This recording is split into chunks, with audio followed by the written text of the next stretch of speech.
What is up, booktube? It is Monty, and today we are starting another weekly reading vlog. Love that for me, sort of. So I am, just to give some context, I just finished editing, uploading last week's reading vlog. Then I jumped on some sprints with Aaron, so I'll leave those linked up above in the cards if I remember correctly. Fingers crossed. So I did some reading sprints with Aaron, where I continued Burn for Burn, which I started in some Patreon only reading sprints like 2 weeks ago at this point.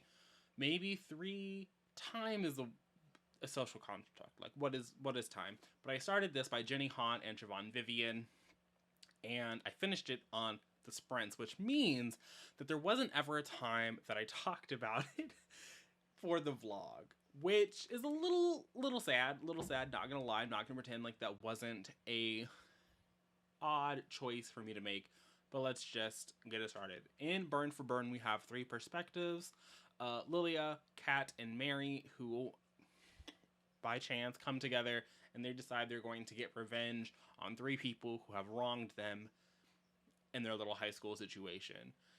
Kat is a lifelong resident of this little island community. Lilia had moved there sometime during high school, and Mary used to live there and is returning at the start of this book in particular. And I think that I really enjoyed the three girls, their friendships.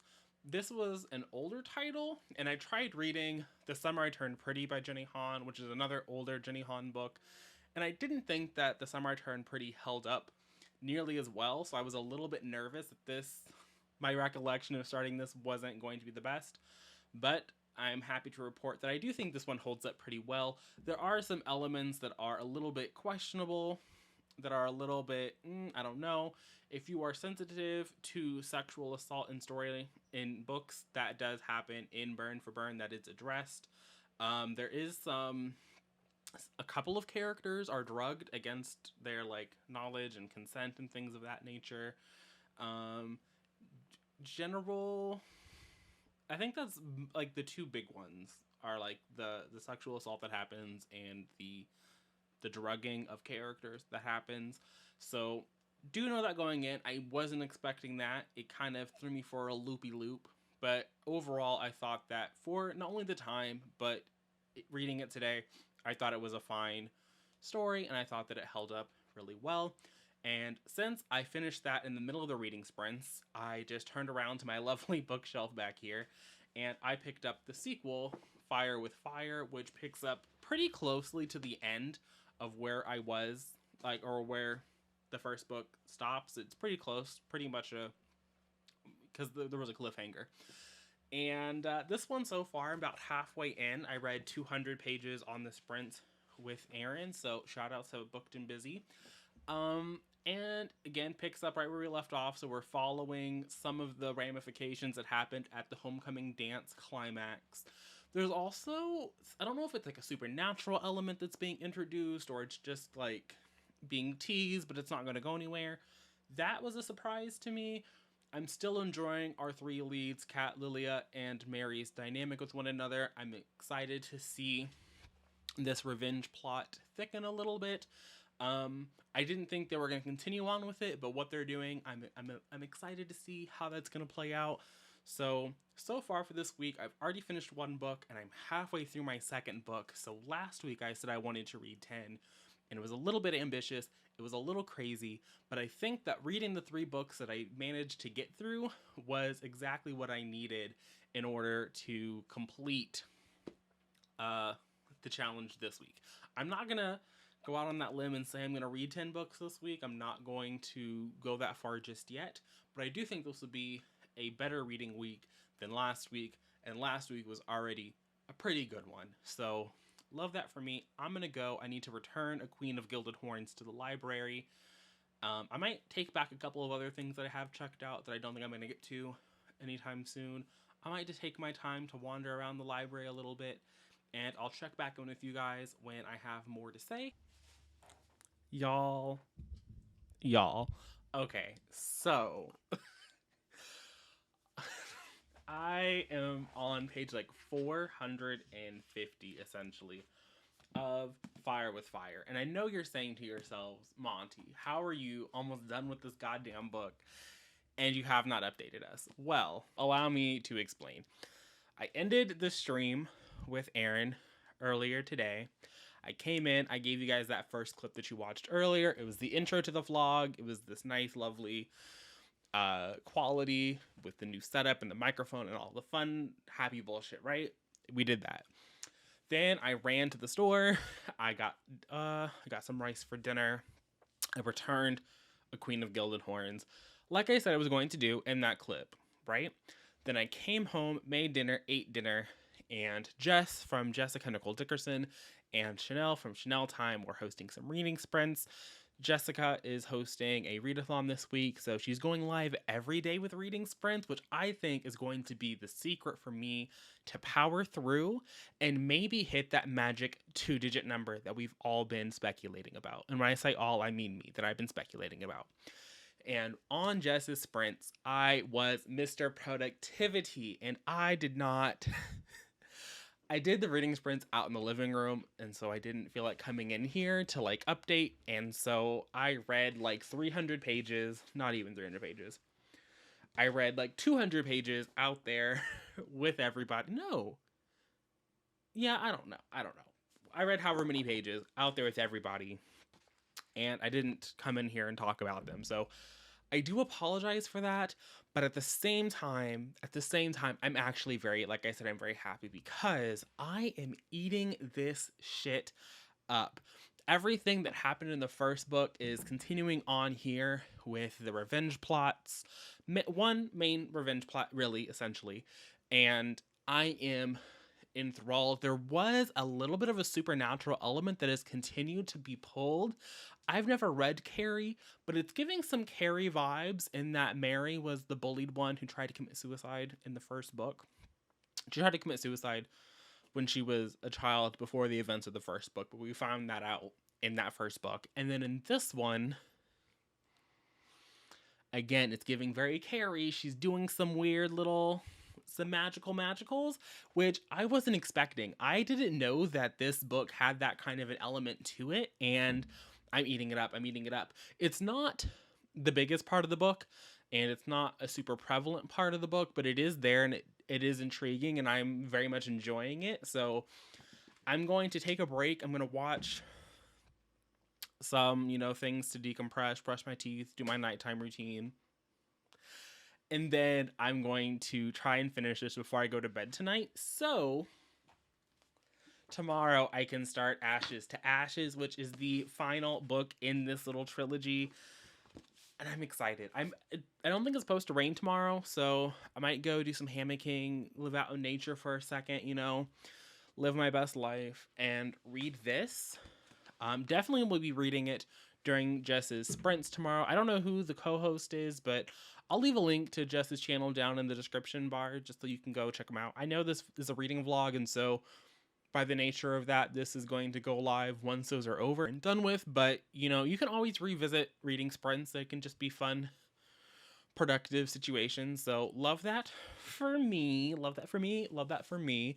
But I really hope that you guys are having a good reading time because I'm so excited that I decided to pick this up. So shout out to Aaron, without whom I would not have been forced to pick up a book today, and without whom I probably would not have reached for Burn, which means I would not be here living my best life. Okay, so I know last night I was really hyped about this, but I did manage to finish Fire with Fire by Jenny Han and Siobhan Vivian. And I really loved this book. I want to say that I was incorrect about the magical magicings and like what was causing them. It's definitely not, definitely not like a Carrie vibe, but it was a twist that was like the seeds were there, so I did see it coming, but like the payoff was still great. 10 out of 10, really enjoyed this book. I thought it was a fantastic sequel. I also just am very biased for just about any contemporary that'll give me 500 plus pages. Now I know that there's like literary fiction that'll do that, but like just wholesome contemporary, slight fantasy element, slight speculation there. it's even better. I think that it's great. Simon, when they published this book, they were in their bag. I tweeted about this that I am so upset that The Summer I Turned Pretty is getting an Amazon movie deal when this is like right here. I think that this is like a little bit maybe even ahead of the curve because the Nancy Drew reboot situation that's happening on the CW right now also has like this really fun supernatural element to it that I love. I think that Nancy Drew is one of the best things going on the CW right now. So if you're missing out, you're missing out. And I think that this is like it's fitting in with that. It's fitting in with that weird sort of like contemporary, let's throw in a little supernatural element. Like I think that this could like it could be a fun time. Now I don't and I think it could even be a movie. I don't need it to be a television show. Like it's fun. I don't know. But I also said this last night. The plan is to jump straight into this today. I need to I don't know how soothing that was in the microphone, but there was a sticker on the back of this book that I wanted gone. So I'm going to finish up the trilogy. I was able to get the audiobook, so I'm probably going to listen to the audiobook while I am doing my cardio at the gym. And then I will check in with you guys a little bit later on today because I will probably finish this. Like I said, Jess is doing sprints all week. So not only am I going to have my gym reading time, I'm going to have the time that I read during the sprints. Yesterday we did 3 sprints on Jess's thing. I don't know how many we're going to do tonight. We'll find out tonight, I guess. But in the event that I do finish Ashes to Ashes, I have no fucking idea what I'm going to pick up next. So that'll be fun. I have a shit ton of library books up there. People were asking in the stream last week about my tattoo. Can I do this? There we go. I got some mountains. Fun times. Love it for me. I do wish I had gotten it into slightly bigger, but we're living with what we got here. I have some library books up here at the top that you can't see. They're just out of frame. I also do kind of want to reconfigure my bookshelves because they're a hot mess express a little bit, kind of sort of, little bit, tiny bit. So that may be a thing that happens today. If that does happen, it will not be filmed because the rest of my room is also a hot mess express, and I can't, I can't handle cleaning everything to film, and no. But I might do that as well. But that's everything. Okay, so I went to the gym. I'm back from the gym, and I listened to 30%. I'm on page 134, right at the start of chapter 20. And I'm loving this. Now, I kind of wanted to do just like a quick, I don't want to say a rebuttal because it feels silly to do that at 30%. But I did last night happen to scroll past a couple of the Goodreads review for this while I was adding it to my currently reading shelf. And I have some disagreements with some of the things that I saw in the comments. Excuse me. I say in the comments, but I meant in the reviews. So a lot of the reviews that I saw that I happened to glance at were thinking that this felt really disconnected from the first 2 installments. And I will say that yes, we have gotten a little bit away from the original core group of the girls, Lilia, Mary, and Kat trying to get revenge. But I think that that's just a natural progression of the way that both of the stories went, because in the first book, they got their revenge on Alex, like that happened. And then we had a resolution to that, kind of, sorta. And then in the second book, Rennie and Reeve were getting their revenge. We got revenge on them, mostly. And then in the third one, we're still playing with that idea, that concept, and the evolution of that. And I think that, for me personally, I like the arc that we have gone on. I'll also say that the love triangle that is being in this book, like at this core of this current installment, is probably one of the best that I've read in a long time. Because what I think that Jenny Han does really well is she doesn't write, like, to me, her books read, and I say her books when I mean To All the Boys and P.S. I Still Love You, felt like one book just split in 2. And this book, Ashes to Ashes, this whole trilogy, feels like one big book, like a 1,000-page tome, and it's just been split into 3 parts. And I think that that's why the arcs feel so coherent and cohesive, because it's just one long journey and not 3 distinct books in a trilogy, if that makes sense to people. I feel like if you've read To All the Boys and P.S. I Still Love You, you'll kind of get what I mean, because P.S. I Still Love You cannot function as it does not function as a standalone, because it is entirely dependent on To All the Boys. It's weird. I think that most good sequels should have some kind of standalone equality, but that book literally it picks up right in the middle of a scene from To All the Boys I Loved Before. That's why the movie To All the Boys I Loved Before the movie is so good, because it takes stuff from P.S. I Still Love You. But that's another discussion, not here for that today. So the love triangle that's here has been built on in the first 2 books, and you got to see that slow evolution from how all of the characters involved in the love triangle, but also our point of views, have shifted, and it's honestly amazing. I truly commend Siobhan Vivian and Jenny Han for being able to craft this love triangle, and for me to be enjoying it as much as I am. It's delectable. I'll also say that I like how the supernatural elements have been woven into the story so far, and I'm really looking forward to seeing how they play out, because it's excellence, and I'm enjoying every second of it. For me, it's a pleasant surprise. It's not something that I had anticipated going into it, and I almost wish that Jenny Han has not put out a book in a hot minute. I want to say like going on 5 years, because I think the last one was Always and Forever, and that came out in 2017. So Jenny Han wants to drop a new book. I think I would love to see it. And if Jenny Han wanted to double down on this like sort of speculative element, I would also love to see that. Just saying, Jenny, if you're out there watching, I would love to see it from you personally. So I'm just having a great time. I'm loving binging this. I'm gonna be a little bit sad when this is over.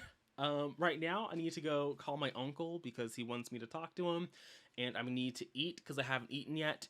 And then I'll check in with you guys later, probably after Jessica does her sprints tonight with Mika. Mika's the guest host. And then I probably will wind up finishing this today, because I did grab the audiobook from my library. So I might read a little bit with my lunch, and then again tonight I'll be able to listen to the audiobook while we're sprinting and knock it out then, I think, because I only have like 6 hours left, and this is perfectly I can listen to this at 3 times speed, and it was making perfect sense. So I love this for me. I'm happy that this reading vlog is going a lot better, because we did end last week on kind of a low note, so this is just what I needed to get back in the game. I have something of an idea that I want to do for the second half of this reading vlog. So for the second half of the week, I have a sort of semi-TBR that I'll announce when I'm done with this, and we're just kind of go from there, I think. As I expected, I managed to finish Ashes to Ashes by Jenny Han and Siobhan Vivian during Jess's sprints, so shout out to that. I read most of this during that time, and this is a conclusion, so I'm not going to spoil too much. I will say that a lot of what I said when I was defending the book earlier after the first 100 or so pages, I still stand by. I don't think this is a perfect conclusion. Again, some of that is me working through that Jade Legacy situation. But also, like, the last couple of chapters are a little bit wonky, but I do think that the supernatural elements tied up nicely. I do think that the love triangle had a nice, satisfying conclusion. Overall, the book ended in a way that made sense, and even though I didn't particularly think the epilogue was necessary, I did enjoy the content that we got from the epilogue. I do think that where the characters ultimately ended up made sense. It was in a relatively good place for me as far as I was concerned. And so even though this part was a little bit unintentional, we did get the Burn for Burn trilogy reading vlog that I thought might come when I made my summer TBR. So I would like to personally give myself a pat on the back.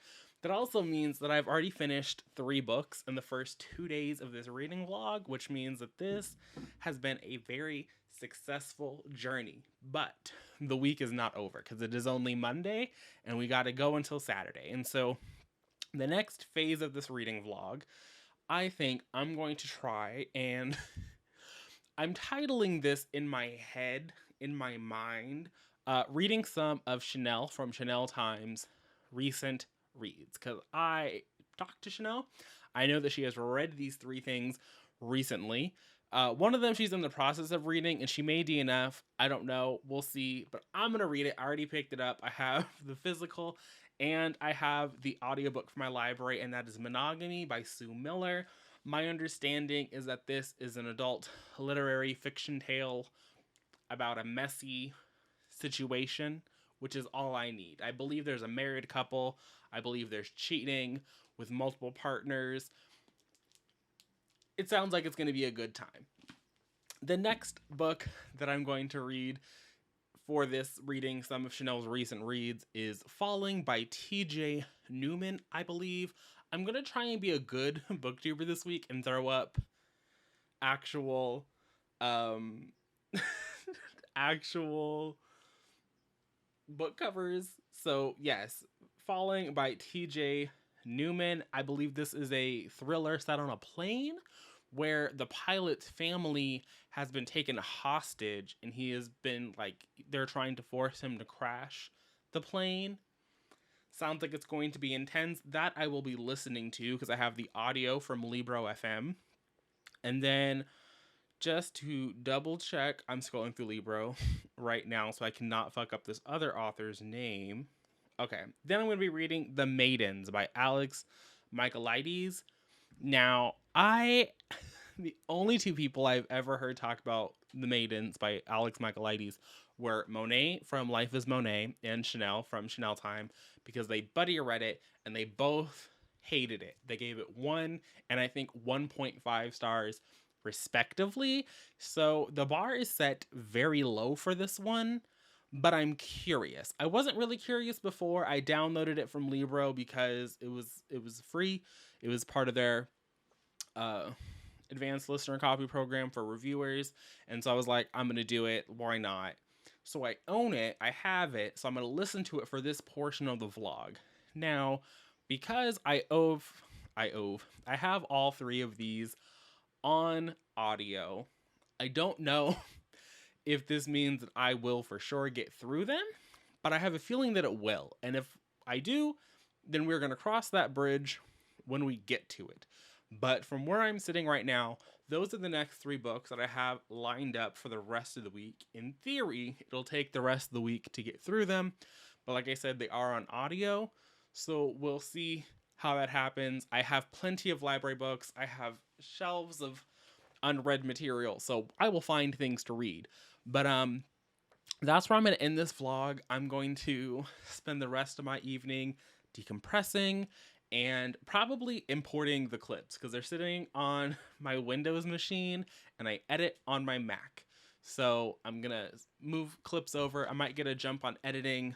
There hasn't been any skincare in this vlog yet, and we haven't been in the car. So I gotta remember that it is only Monday, but we haven't had a car clip and we have not had any skincare. And I feel like that's how you know it's my reading vlog, is that those things are present. So I will try and and make sure that we're doing that in the future. But for right now, I'm gonna go and I'll check in with you guys when I've done some more reading. Okay, so I started listening to Falling while I was getting ready to go to the gym. I've read 20%. We've got all of the things that are the basic premise of the story. So if you don't know, Falling by TJ Newman is the story of our pilot whose family is being held for ransom at his home. And the person holding them hostage is requesting... request makes it sound very nice, but his family's being held, like I said, hostage with explosives strapped to them while they're being held hostage, forcing him to crash the plane. Where exactly the plane is going to crash has not been revealed yet. We know that it's going to be in DC, and we know that our pilot has told the head steward person, flight attendant individual, because they have a 20-year history, so he's told them that, hey, they want me to crash this plane, and at some point during the flight, I'm going to have to throw a chemical into the cabin. So you need to have the passengers ready for a chemical attack on board the plane. Craziness is here. So far, I don't think I'm enjoying this quite as much as Monet and Chanel did. I'm having a good time. It's doing that thing that happens in these kinds of stories, where all the players are just... a series of events has happened to where everyone is in the perfect place at the perfect time, so this can happen. For the pilot, our person holding them hostage is on the plane because He wasn't supposed to fly that day. He's supposed to have that day off. But the person holding his family hostage somehow miraculously knew that the man's boss had child pornography and was able to blackmail him with that. And at this point in the novel, I think it's very clear the person holding his family hostage has some kind of personal connection to our pilot. Because I don't know why you would go through the trouble of blackmailing somebody to get that person off the plane and to get somebody else on the plane if you didn't have some kind of personal connection. If it's supposed to be just random and fortuitous, then you could have done this plan with anybody, but he seems to have wanted this pilot specifically to me. And so, like, maybe when that is revealed, I'll be enjoying this more. But until that's revealed, I'm kind of like, but that part doesn't make sense. Like, that part, I'm going to need to make sense for the rest of this to make sense. But it is what it is at this point. I'm not going to question it too far. Like, I'm not knocking off, like, 3 million stars for that. But it definitely is only a 4-star because of that as of right now. You can definitely tell that this is a debut novel as well. When Chanel and Monet were talking about it, I was like, maybe this will be that rare debut that is, like, elevated. It's not. I think that some of the way that sentences are constructed and characters' backstory has been revealed in the exposition is clunky, a little bit, tiny bit, but it's not detracting from the novel. It feels, in some ways, it feels part of, like, the genre conventions of a thriller, because everything has to happen in this super convenient way that usually only happens when you're crafting a narrative and not, like, when you're relaying something that happened to somebody. So I'm not holding it against the book, but it's not, it's not TJ Newman's fault that I thought that they were going to be some kind of transcendent author, and they're not. Like, that would be unreasonable of me to request that from them. So I'm having a good time. I'm enjoying myself. It is a fast read. The audio narration can be sped up pretty quickly. Right now I'm listening at 2.5 times speed, but by the time I get to the gym and I'm doing the cardio, I'm going to try and up that to 3 times speed. So I don't know how loud that was, but I've been listening to Falling by TJ Newman. I'm at 72% now. I'm just leaving the gym, if that was not obvious. And I'm going to try and keep this short because it's 72%. So a lot of the things I'd have to discuss are spoilery, but also it's hot as fuck in my car. So I, like, walked out and I was hit with the humidity. But I am unsure about how I feel about this. I think that as the book has gone on, you can kind of see the evolution of TJ's writing. It's a lot more solid around the 40% mark. It was a little less clunky, but we're also out of the exposition phase and we're into the, like, the shit is going down phase. A lot of the domino pieces that are falling in are, again, that standard, like, thriller tropiness where we need this to happen, so this shit is happening. And I don't know if I hate that, if I like that, how I feel about that exactly, but that's the thing that is occurring. I will say that a lot of the, like, the rising action elements are well handled. I think that they're doing a decent job of ratcheting up the tension. It's also funnier than I gave it credit for. I don't know if TJ Newman was meaning to be funny, but she definitely had me laughing on the treadmill. So love that for me. It's a solid time so far. I'm not mad at the book. I do think it's staying a 4-star for me. And I would recommend the audiobook. I was told to listen to it. I mean, I also just had the audio at my library. All the physical copies are checked out. So if I wanted a physical copy, I would have to purchase it, which I'm trying to be better about not buying books that I haven't read yet, but at least from authors that I don't know anything about. So, especially after The Housewives. So it's solid. I like it, but I'm going to get some Starbucks. I'm going to start editing this vlog. But yeah, I'm having a good time. I think I will definitely finish this. My goal for this is to finish it before Jessica's sprints. So during the sprints, I can listen to the maidens. That's what I want to listen to tonight, going into tomorrow, and then we'll see how this is going. So far, this will be book number 4 done for the vlog. Y'all about to be getting so many books, I'll try to include timestamps in this video. I was thinking about that, and I didn't do that for last week's vlog, and I felt a little bad because I know I had done that for my previous vlogs, because I know that sometimes, and I also didn't put any book covers in the thumbnail. I'll try to do that this week as well. That way people can just sort of hop and skip around, because I feel like that's how people watch vlogs. So I'm gonna go. I'll check in with you guys when I'm done, and I will see you then. Hello. So we are back in the bathroom because, as I stated, I haven't done any skincare in this vlog, which means that my skin is not very happy with me at the moment. So we're here to discuss The Maidens by Alex Michaelides, and I'm gonna hope that because I'm discussing this while I'm washing my face and, you know, going through all the motions, I'll be able to contain the rage, like the absolute rage that I feel about having read this book, which is a little unfair because I did say that Chanel did not like it and Monet did not like it, and I knew, like, I don't always agree with people when I'm reading books, but if two people I know have given a book 1 star, the odds of me turning around and being like 5 stars feels a little, I don't know. And can you make the argument that because people I was close to gave it 1 star, I went in looking for 1-star material? Sure, you could do that. I like to think that there are still books that I've read on Goodreads that I've given 5 stars, that my friends are like, Monty, this is ass. Like, I know that Chanel has frequently DNF'd Mary H.K. Choi books, so like, obviously our reading tastes are not 100% the same. There is not always overlap, but The Maidens is like objectively a book that makes absolutely no sense to be published. So like I said, we had Mariana was our group therapist who, spoiler alert, needed to stay a fucking group therapist. Her motivation for wanting to like be in Cambridge and solving this murder, to me, were tenuous at best.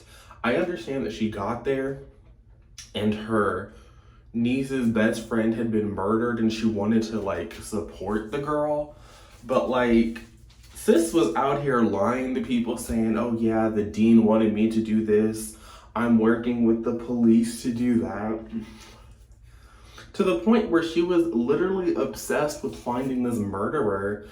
And like, I get it, I think it was her husband, I think they'd actually been married, so like her husband had died before the events of the book, and now like they had practically raised their niece or whatever, so like they were a close little family unit, like cutesy wootsy. But like, again, sis is not a fucking detective, and I understand in thrillers there is this aspect of like civilian masquerading as law enforcement. Like in Falling, you know, the flight crew had to come up with shit and like figure out how they were going to survive. And in the Ivies, you know, our main character there was like doing her own little side investigation. Like, I understand that's a convention of the genre,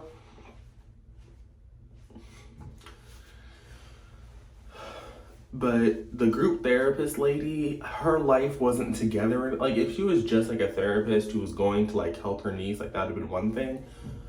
But there were so many side plots involved with the lady. Like, she had one of her clients was like low-key stalking her and was definitely unstable, to the point that he followed her to Cambridge and like attacked her, and he had to be like committed to like an institution for a brief period of time. I think that's what was happening with him.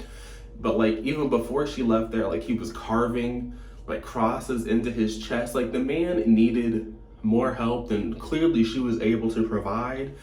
And she was just like, yeah, I'm just gonna go be with my niece and like solve a murder for a couple of days. Like, what? And I'm not saying that your therapist can't have a life outside of the therapy group, but it just, something about that whole situation just did not work for me. Was not a fan of. So we had her out here doing that. But also, the book was so narrowly focused on one individual. And we're gonna talk some spoilers. So at this point, you know I gave it 1 star, you know I didn't like it. Please leave until I'm talking about the next book. There will be timestamps down below, so just go ahead and skip to the monogamy portion of the vlog. So the book was so narrowly focused on this classics professor that I was like, this man clearly didn't do it. Like 300 pages, and that's the only suspect. I mean, the police thought that Tara's like little boyfriend had murdered her until somebody else popped up dead, and I was like, okay, well, clearly the boyfriend didn't do it, and you're so focused on this classics professor that I was like, I don't think he did it, so whoever the twist killer is going to be better make some good sense. Spoiler alert, it doesn't. But the lady, Miss Mariana, was so obsessed with this classics professor being the murderer because he had this group of students who was like in his thrall, that she, to the exclusion of everybody, focused on this man for like 200 pages. It got to the point where she was convinced this man had murdered two people. Now, when she was convinced that he had murdered one person, I would have allowed this to happen. But this happened after the second body turned up dead. So this woman thinks that this man is a brutal serial murderer. I mean, I think you have to have 3 bodies to be a serial murderer, but let's just call him a serial murder for the purposes of this dragging. So you think this man is a serial murderer, and you agree to go to his home. Okay, interesting. Alone for dinner. Okay, stupid, but go for it, I guess. Then she drinks champagne on an empty stomach. So it's like, okay, I mean, we've had one drink on an empty stomach, sure. Then she drinks wine on top of the champagne, still ain't eat shit. And I'm like, I mean, that is just 2 drinks, but Mariana, you're already stupid, so I don't think we need you getting tipsy. I don't need a buzz for the stupid character in the book. But go off, sis. So sis is sitting there with champagne and wine, and then he brings out the main course. They're having lamb for dinner. And the lamb is like, it's raw. Like, the shit's practically blue. There's a puddle of blood on her plate, and she's like, I'm not eating this. And he's like, oh, what do you think of the lamb? And then she eats it, and I have to read about her eating this metallic-y tasting blood. And I'm like, ma'am, that's when I knew the man wasn't the killer, because it was just too over the top. So, but that's only at like 70% of the book. I think it's like at 77% of the audiobook. So we don't know who the killer is yet. We're just gonna keep going. And when I tell you that when we found out that the niece was a little murderous, I was thoroughly done with the book, because it by the time we got to the unveiling, the unmasking, the revelation, it was so over the top. They are like, oh, I bet they're by the water, some stupid convoluted reason for them to wind up down by the river, the water's edge, and they're in this little forested area. And it's revealed that her niece Zoe had been having an affair with Mariana's husband, and calling it an affair is, not the proper term since this was 15. So, a whole pedophile, because of course, should have seen it coming, because it is a thriller, and the thriller's level little pedophile reveal. It's not the first time I've seen the pedophile pop up in this genre. And so I'm like, okay, so that means that this man that we've had to read about, Mariana, mourning. The book starts off with the scene of her holding his running shoes, and she's crying, and she's like, oh my Sebastian. And then when everyone is flirting with her, like the patient from her therapy group, this weird man that she meets in Cambridge, which I think was also a stalker. It was very uncomfortable. When Mariana got there and there's the weird man on the bus, and the weird man on the bus kept popping up in her life, I was like, between the murders and the weird man popping up in your life every 3 seconds, I think you should really leave. Like, you need to go back to London, because it's too much. Tell Zoe to FaceTime you. Like, this is stupid. So, okay, so we find out that Zoe had been groomed, and there was a pedophile in the family, and the Mariana is like, she's breaking down again, and then she decides she's gonna run away from her problems. And I'm like, you are literally running through the woods away from this little girl, because Zoe can't be more than like 21 years old, and Mariana is a full-grown woman. She's like 36. or something. She's older than Zoe. So she's running through the woods, scared of this little girl, and Zoe catches up to her and like low-key confronts her or whatever. And she's like, yeah, he loved me. He never loved you. This was our plan. And their plan was so fucking stupid. I don't live in the UK, so I don't know like the distance between where Mariana was living in London and Cambridge and like that situation. But their plan was to have this series of murders. They were gonna kill the maidens so that then they could kill Mariana, and Sebastian and Zoe would have Mariana's fortune, and they would get to live happily ever after together. But then Sebastian, who was planning on murdering his wife, decided he was gonna go for a swim in the middle of a storm while he was on vacation with his wife, and like died in the ocean. So like now Zoe was all alone, and she decided she was gonna go through with the plan on her own. Even though, I mean, I guess because she was like Mariana's daughter, she could be in the will, so like I guess she could get the fortune. It was stupid. I'm like, you don't think that would still look suspicious if there was like some random college-age children getting murdered in Cambridge, and then your random aunt was murdered, and the only connection that any of these people have to each other is you? Like, sis was stupid. Like, this plan was clearly never going to work.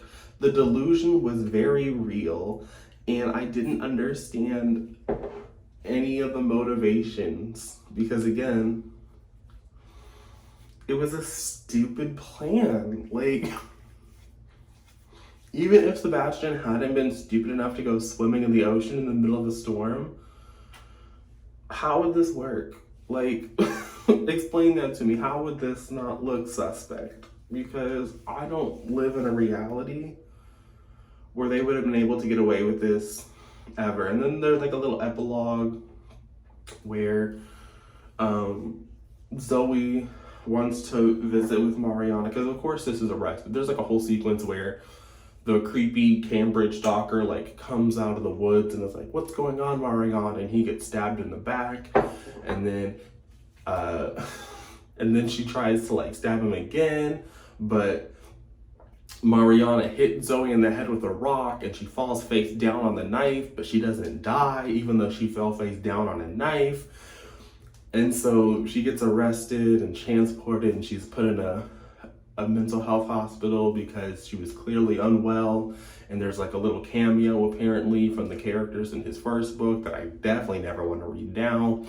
And she's like, Zoe really wants to visit with Mariana, and Mariana's like, I'm good, but eventually she goes. And I'm like, sis, she tried to murder you. Like, even, like, here's the thing. Even if let's say I was in a long-term relationship where my partner decided he was going to groom my nephew and they were going to plot to murder me, but then my partner dies and my nephew decides he's going to, murder some people so he can murder me to get my fortune, I would have the utmost sympathy for the struggle that you went through and the part that I didn't play in seeing and recognizing this was happening.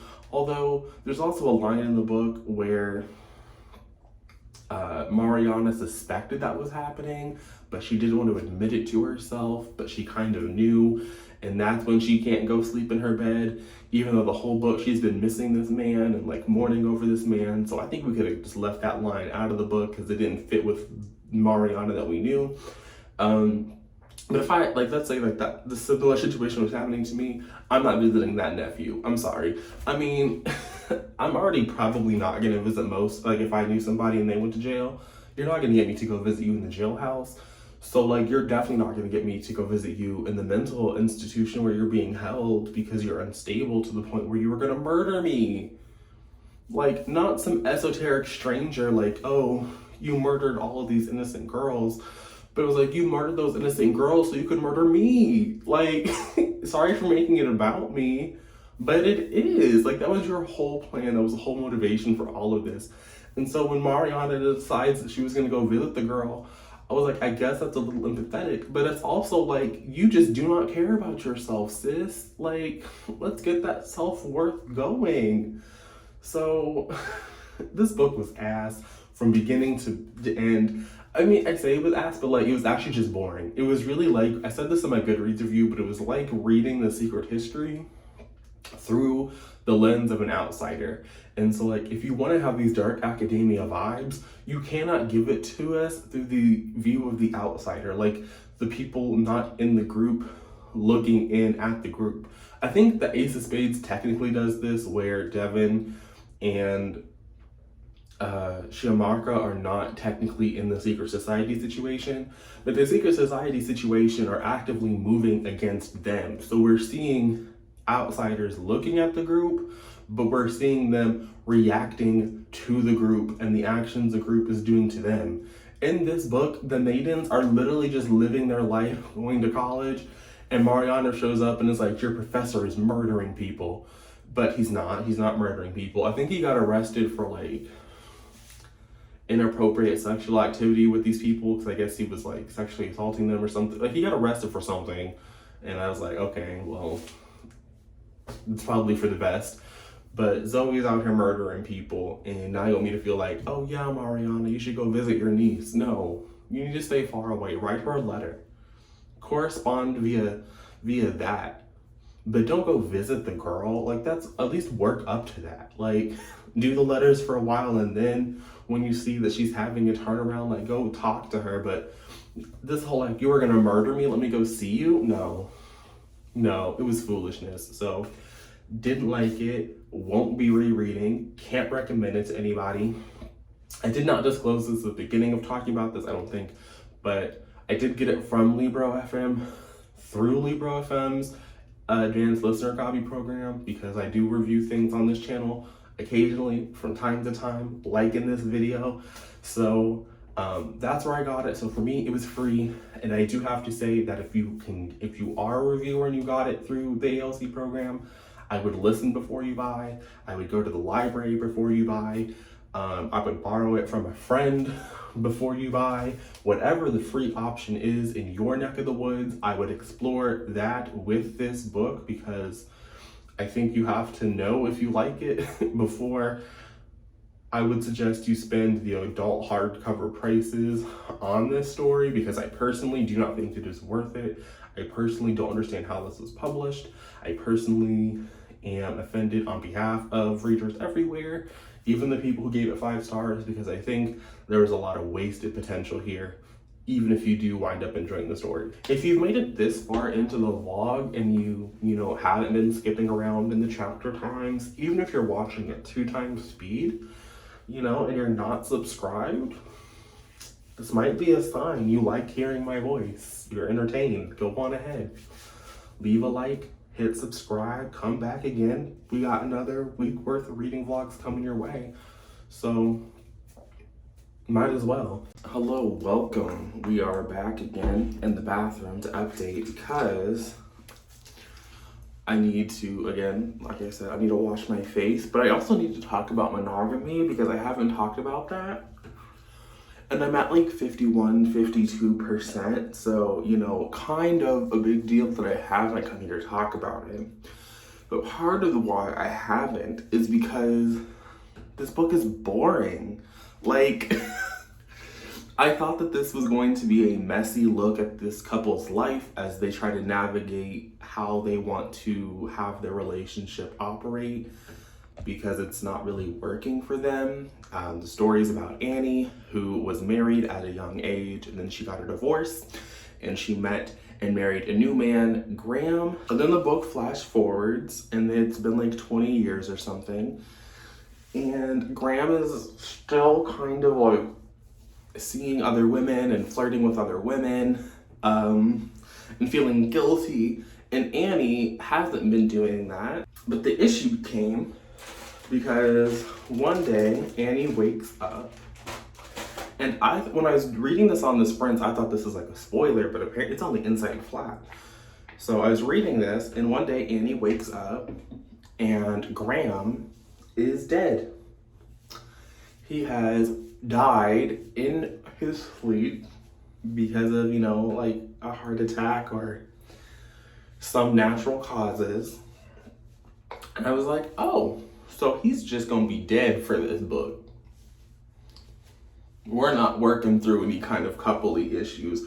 And I have to admit that when he died, I was a little happy because I was like, sir, you are a grown man. If you are feeling guilty because you are having an open relationship, you can talk to your spouse. Like, you are a full grown adult man. You are like 40 years old.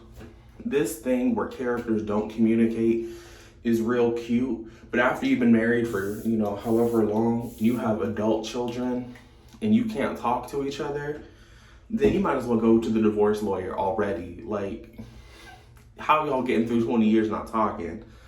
That's the first issue in your marriage. Not that you keep putting your dick where it's not your wife, because you all agreed to that.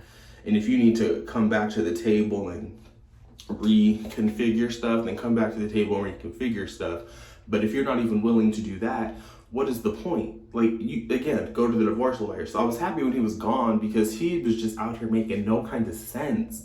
Like, he was not making any of the kind of sense that does.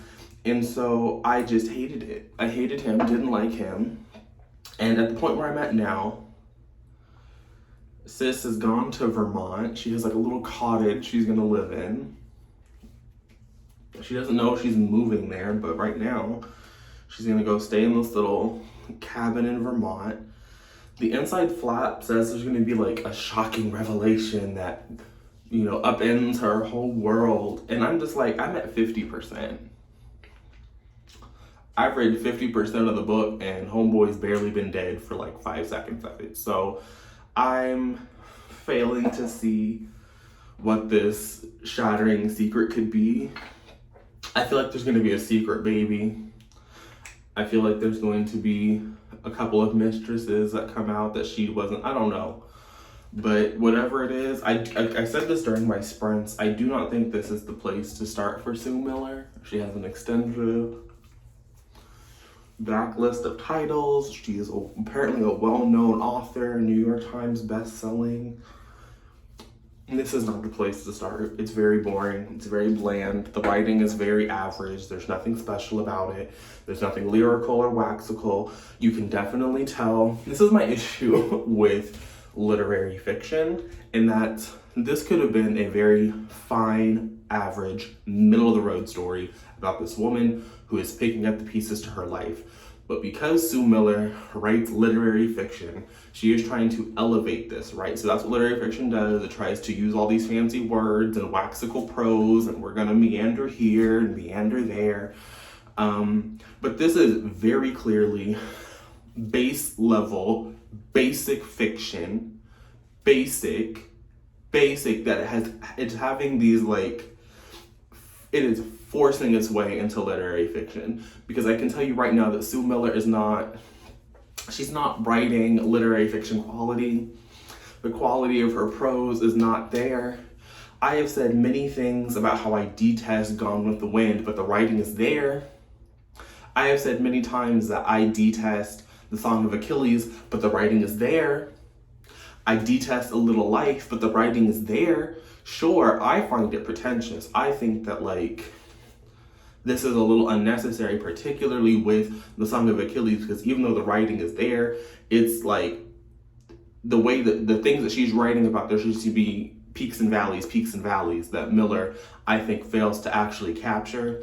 And so there are still issues with the writing that I have with all of these books. Gone with the Wind is inherently racist. A Little Life, I think, is inherently homophobic. I think that A Song of Achilles is like, we been knew that Achilles was a bottom. So like, what are you bringing to the table? So for me, all of these books still have issues, but I will say that they did master this literary writing quality style for the genre in which they write.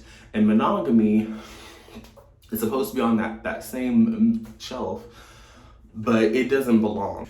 Monogamy is a very boring, basic story, and it makes me happy because Chanel is also not enjoying this. And so even though I think there is still a a gap between the things that we like and the things that we don't like. I am starting to think that maybe we are on the same page more often than I thought before I did this little experiment with some of her recent reads. So love that for me. I finished Monogamy by Sue Miller yesterday because as of right now we're on Friday, and I told Aaron that this video was going to be up on Friday, but I haven't edited it, and the patrons didn't get early access, so it's going to go up on Monday. We're just going to do some reading sprints tonight. But I read Monogamy, and I gave it 1 star on Goodreads because I don't think that Sue Miller had a kind of... I just don't feel like sis knew where she wanted to go with this, like, at all, ever, in any kind of incarnation. So I do want to say that I do think that the book was sold to me not correctly, or I had a reading comprehension error, because it don't sound like these people actually had an open relationship for what the big secret is. Because the thing that like makes Miss Annie fall apart in this book is the fact that is the fact that her husband Graham had an affair. I think her name was like, it starts with, I want to say it's Rebecca, but I don't think that's actually it. But her husband Graham had an affair, and he actually slept with another woman, and that made her like life, I don't want to say like fall apart, because she's fine. Like, there's a moment where her daughter Sarah thinks that like maybe they're going to be in financial ruin, but they had like ownership in a bookstore, they had a house in Cambridge, they had another house in Vermont, like they had a separate studio space area that they were at least leasing out. So like they were fine. Like any one of those extraneous homes and things that they had could have been, so like they were not in financial ruin. I don't believe it. Apparently Sarah was also like not paying her own student loans, which I thought was wild. I mean, I don't know if they work, but apparently her parents were just paying the student loans. Like, I know your parents can be like co-signers. Like, I know that's a thing, but I've never heard of like people's parents paying on their children's student loans. Like I said, it was wild to me.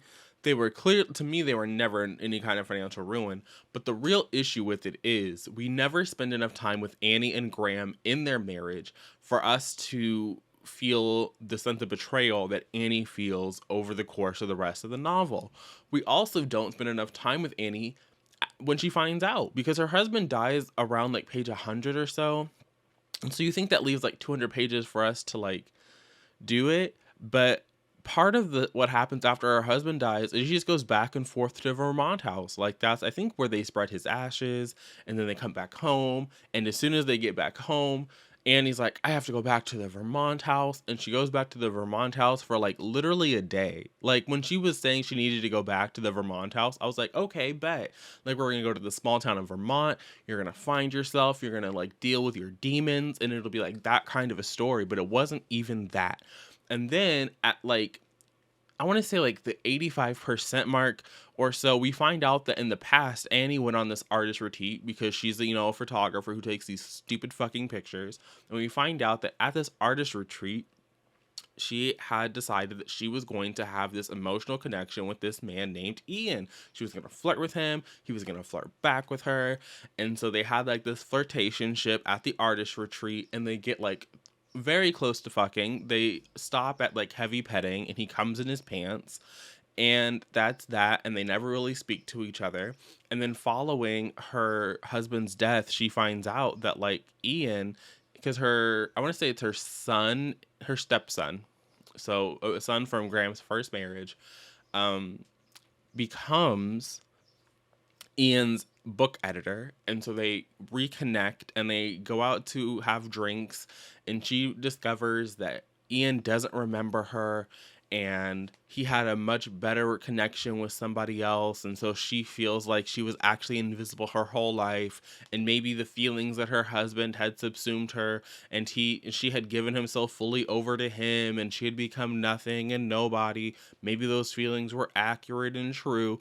And it was just a hot mess of garbage, because from the point where we find out that he had that he had an affair or whatever, to this point where she's with Ian at this stupid bar. Like, nothing had happened in there. And then by the time she had met Ian at the bar, the book was over because it was at like 95% that this was happening.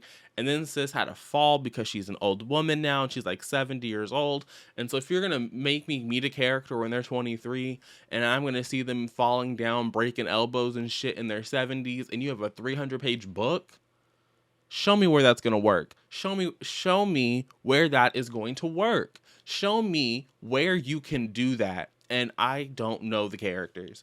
These characters were flat. There was no nuances. Like, it was just weird. Like I said I think I talked about this the first time doing skincare.